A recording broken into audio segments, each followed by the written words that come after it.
Բոլորը պատրաստ են։ Մեկ վարքյան սպասեք։ Միշտ ապեք, սպասեք։ Գալյանը որակեց, որ արդարադատություն տեղի։ Բոլորը սպասեք, հեսա կպատասխանեմ բոլոր հարցերին։ Բոլորը պատրաստ են։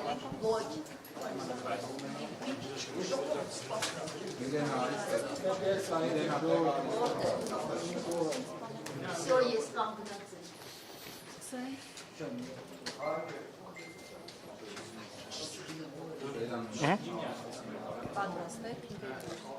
Բոլորը պատրաստ են։ Իրենք նոր Գալյանը ասաց, որ տեղի ունեցավ արդարադատություն։ Ինչ տեղի ունեցավ ըստ ձեզ։ Ինձ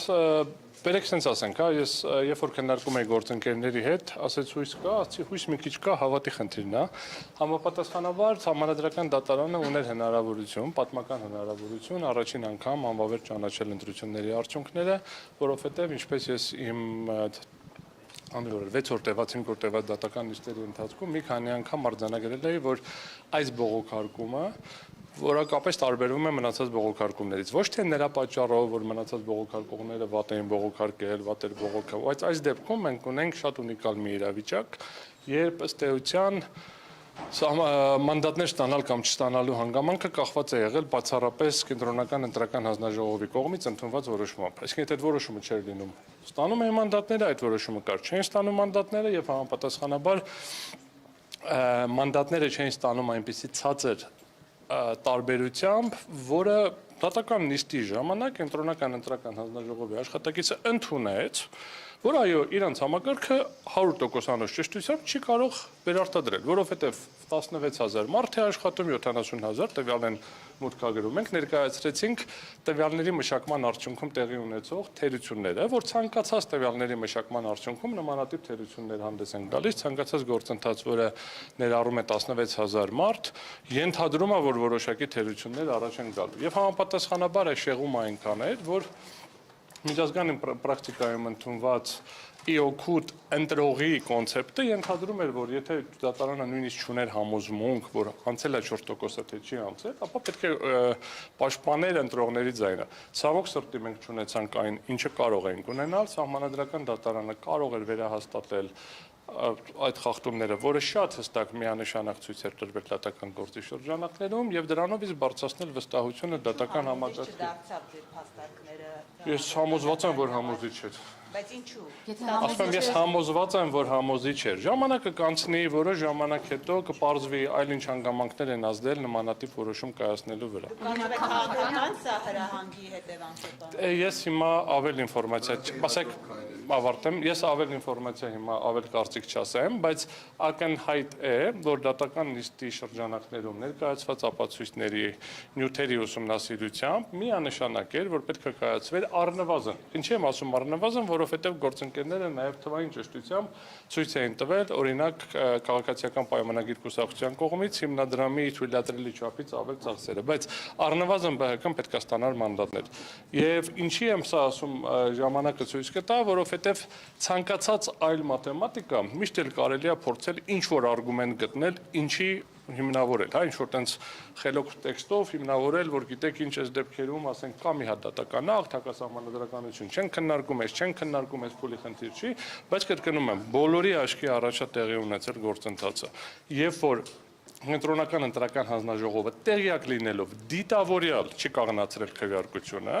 հետո քվեարկության արդյունքները անվավեր է ճանաչել։ Հայաստանի Հանրապետության բոլոր քաղաքական ուժերը պետք է պատրաստ լինեն, որ հետագայում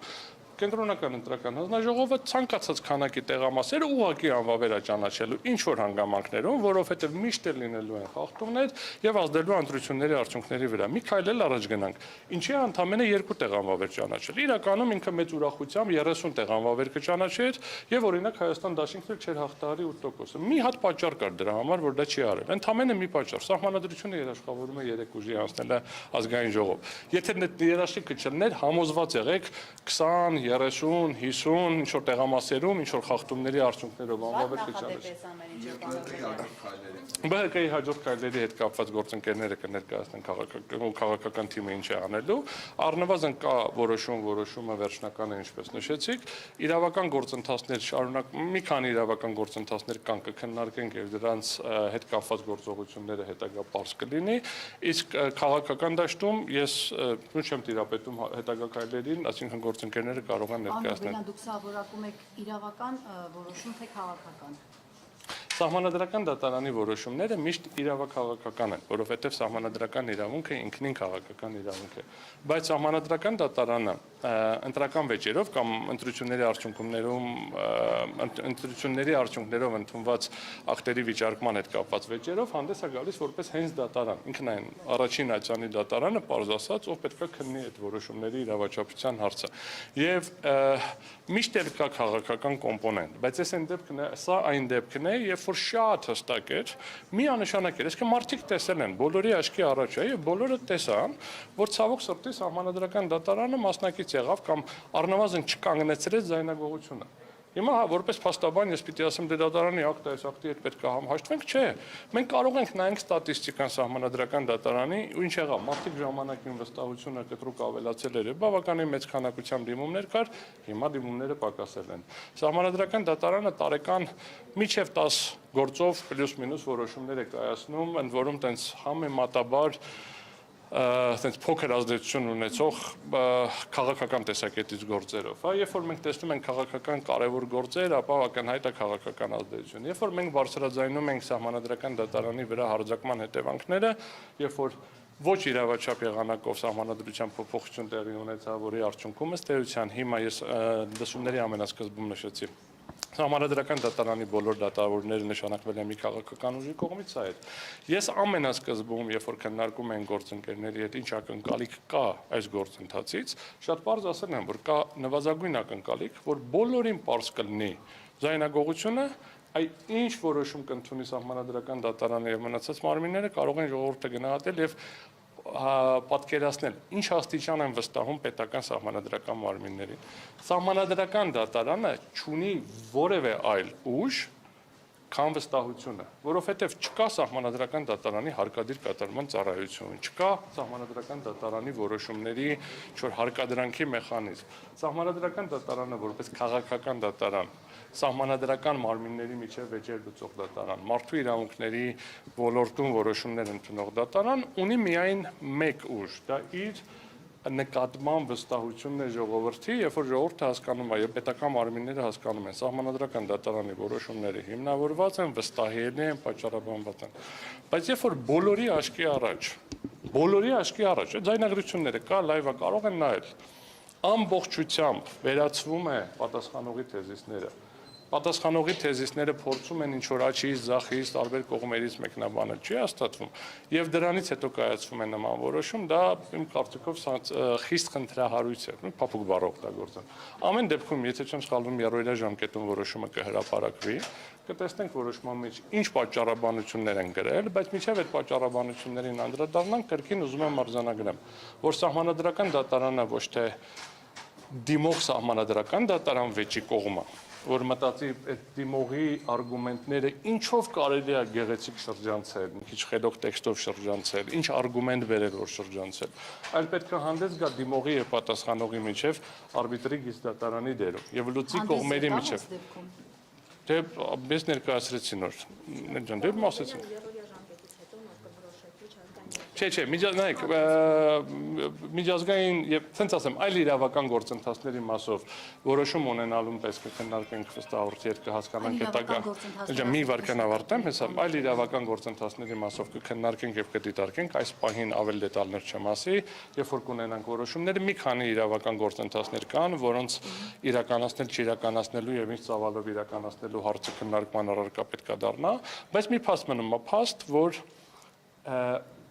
Սահմանադրական դատարանը մինչև այդ էլ, ասենց ասենք, կենտրոնական ընտրական հանձնաժողովը զրկեց Հայաստանի Հանրապետության քաղաքացիներին ունենալ ռեալ պարլամենտարիզմ, որտեղ իշխող ուժը պարտավոր էր լինելու կոնսենսուսի գնալ, փորձել, բանակցել, քննարկել օպոզիցիոն ուժերի հետ մի շարք որոշումներ, այդ թվում նաև սահմանադրական օրենքներում փոփոխություններ կատարելու հարցը եւ մի շարք կարևորագույն պաշտոններում նշանակումներ անելու հարցը։ Դա ֆունդամենտալ կարևոր գործիք էր, որը հնարավորություն էր տալիս բոլորին տեսնել պարլամենտարիզմը գործողության մեջ։ Ինչ եղավ, կենտրոնական ընտրական հանձնաժողովը գողացավ այդ ձայները, անվավեր ճանաչելով եւ արդյունքում 58500 քաղաքացու ձայն էր, որ սիրում են ասել, չէ՞, մենք քաղաքացիներն են որոշում, չէ, քաղաքացիները որոշել են, որ ԲՀԿ-ն պետք է լիներ կենտրոնական ընտրական հանձնաժողովում, մախինացիաների արդյունքում, ներողություն, ազգային ժողովում, մախինացիաների արդյունքում, բանի, հա, ցենց որոշումների արդյունքում, ինչ որ մաթեմատիկական աշխարհության արդյունքում եկան հասան նրան, որ վերջում արձանագրեցին, որ ոնց որ թե չի անցել, եւ սահմանադրական դատարանը ունենալով հնարավորություն ձեռքը բռնել, չբռնեց։ Ինչից են վախեցել, ինչ ազդեցություն է եղել, ինչ գործընթաց է եղել, թե դա պայմանավորված էր սահմանադրական դատարանի ոչ ամբողջ կազմով քննության հետ, թե դա պայմանավորված էր իմ բերած բոլոր հանգամանքներով, դա ժամանակը ցույց կտա։ Վերջի վերջո ես չեմ բացառում, որ դատարանի որոշ դատավորներ ունեին նման համոզմունք եւ կայացրել են նման որոշում, հա, այսինքն ըստ էության արձանագրելով, որ հարցադրումների ժամանակ մենք տեսանք որոշ դատավորների կողմնակալ մոտեցումը ըստ էության որոշակի հանգամանքներին, երբ որ հարցադրումները տալիս են։ Հետևաբար մենք կրկնեմ, հետագա գործողությունները որոշումը ստանալուց հետո կորոշենք։ Չէ, զեկուցող դատավորը կազմում է, ըստ աշխատակարգի հետևյալն է, զեկուցող դատավորը կազմում է որոշման նախագիծ, աշխատակարգային որոշման ժամանակ քննարկվում է այդ նախագիծը, քվեարկում են, եթե 5 ձայն ստանում է այդ նախագիծը, համապատասխանաբար դա դառնում է վերջնական, ընդունվում է։ Եթե մեծամասնությունը դեմ է լինում, զեկուցող դատավորի փոփոխությունը տեղի ունենում, նոր զեկուցող դատավորը կազմում է նոր նախագիծ արդեն այլ որոշմամբ եւ դա նույնպես դրվում է քննարկման եւ քվեարկվում է, եթե 5 ձայն ստանում է, դեռ կարող է խմբագրական ինչ-որ բաներ փոխվեն, բայց կոնցեպտուալ դա է։ Պարոն Օրբելյան, այն քաղաքացիները, որոնց ձայնը ըստ էության որոշիչ չեղավ, անվավեր ճանաչվեցին, այդ քաղաքացիները կարող են դիմել միջազգային դատարաններ եւ կոնկրետ որ դատարան։ Նայեք, միջազգային դատարաններ դիմելու հնարավորություն արկայություն կա, ցավոք սրտի միջազգային դատարան դիմելու արդյունքում ընտրությունների արդյունքները չեն փոխվելու եւ Հայաստանը առնվազն 5 տարի կամ ինչքան որ կլինի, հայ, այս ակնկալում են, որ ավելի կարճ չի ունենա հնարավորություն ամբողջական պարլամենտարիզմի գործիքակազմը կիրառել, ընդհանրապես մի գործիքն է կիրառվելու, 2/3 մեծամասնություն չկա, սահմանադրական փոփոխությունների մի շարք հարցերի համար ստիպված է լինելու ընդդիմության падգամավորների ընդդիմության հետ բանակցել, բայց այն գործիքը, որ մենք կարող ենք ունենալ, եւ դա շատ ավելի մոտ էր,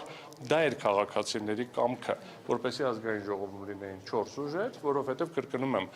ոչ մեկը չի բարձրաձայնել, որ ԲՀԿ-ի օգտին ինչ որ միջամտություն է եղել այդ անվավեր ճանաչված տեղամասերում։ Բոլորի աչքի առաջ էր Վահագն Հովակիմյան, ասում են, հա, խնդիր չկա, զինվորները քվեարկել են, ոչ մի խնդիր չկա,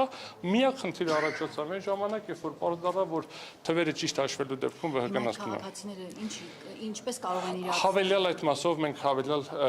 տեղեկատվություն, եթե անհրաժեշտություն լինի, կտրամադրենք։